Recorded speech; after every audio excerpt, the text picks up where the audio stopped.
মূল্যবৃদ্ধির ঠেলায় হাঁসফাঁস মধ্যবিত্তের, লাফিয়ে লাফিয়ে বাড়ছে শাকসবজির দাম। বাজার দর নিয়ে নবান্নে বৈঠক করবেন মুখ্যমন্ত্রী। বিকেল 4:30টার সময় বৈঠক রয়েছে মুখ্যমন্ত্রীর এবং বৈঠকে উপস্থিত থাকবেন বাজার কমিটিগুলো। বাজারের হাল হকিকত ঘুরে দেখার জন্য এই মুহূর্তে আমাদের সঙ্গে সরাসরি রয়েছেন মানিকতলা বাজার থেকে আমাদের প্রতিনিধি রক্তিমা দাস। রক্তিমা, কি ছবি এখন মানিকতলা বাজারের? এবং যেমনটাই জানা যাচ্ছে শাকসবজির একেবারে দাম লাফিয়ে লাফিয়ে বাড়ছে এবং স্বাভাবিকভাবে মধ্যবিত্তের কপালে ভাজে। এই মুহূর্তে তুমি মানিকতলা বাজারে রয়েছে, সেখানকার ছবিটা এবং বিক্রেতা এবং ক্রেতাদের প্রতিক্রিয়া আমরা জানতে চাইবো।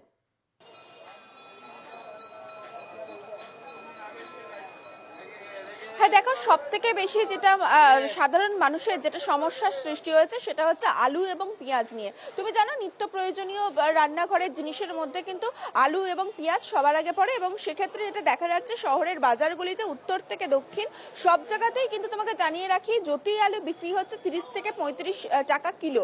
অন্যদিকে চন্দ্রমুখী আলু 40 থেকে 45 টাকা কিলো।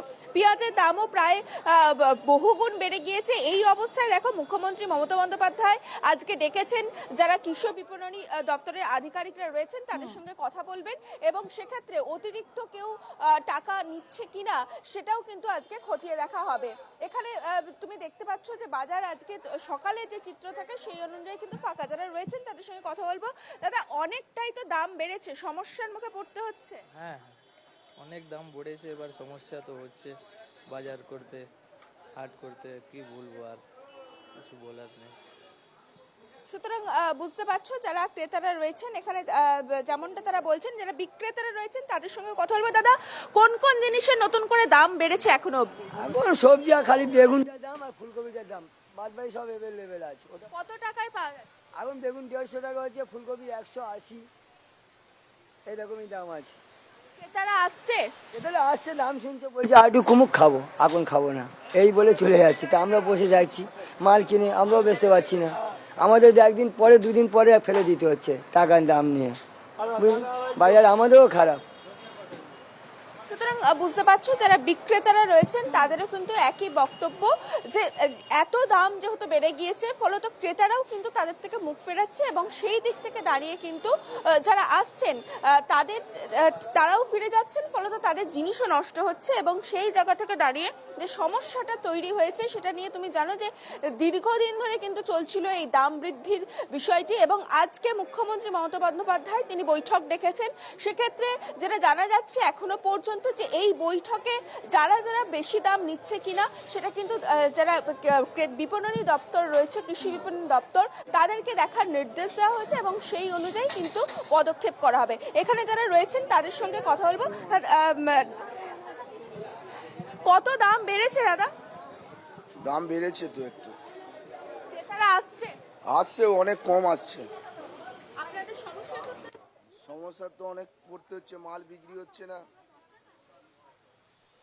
দাম তো প্রচুর বেড়েছে জিনিসপত্রের।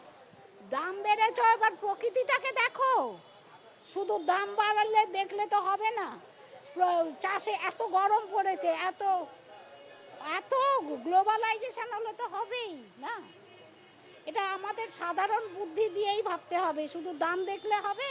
একদমই। সুতরাং যারা আসছেন এখানে বিক্রেতারা তাদেরও যেমনটা বক্তব্য তোমাকে শোনালাম, সেক্ষেত্রে তুমি বুঝতেই পারছো যেমন ক্রেতা বিক্রেতা উভয় কিন্তু একটা সমস্যার মধ্যে পড়েছে এবং শুধুমাত্র এটা মানিকতলা মার্কেট বলে নয়, গোটা কলকাতা জুড়ে, গোটা রাজ্য জুড়ে কিন্তু এই অবস্থা এবং তারই আজকে সমাধান খুঁজছে মুখ্যমন্ত্রীর আজকের এই বৈঠক। বেশ, আমাদের এই বৈঠকে নজর থাকবে। তবে যে ছবি আমরা দেখলাম মানিকতলা বাজারের, সেখানে ক্রেতার পাশাপাশি কিন্তু বিক্রেতাদের মাথায়ও ভাঁজ, কারণ দাম বাড়ার জন্য কিন্তু চাহিদা কমেছে, বাজারে প্রভাব পড়েছে মূল্যবৃদ্ধির ফলে। শাকসবজির মূল্যবৃদ্ধিতে বাজারেও কিন্তু এর প্রভাব পড়েছে এবং বিক্রেতারাও কিন্তু প্রচন্ড সমস্যায় পড়েছে। সেক্ষেত্রে আমাদের এদিকেও নজর থাকবে বা বিভিন্ন বাজারের ওপর নজর থাকবে এবং পাশাপাশি আজ যে মুখ্যমন্ত্রীর বৈঠক রয়েছে বিকেল 4টার সময় সেদিকেও আমাদের নজর থাকবে।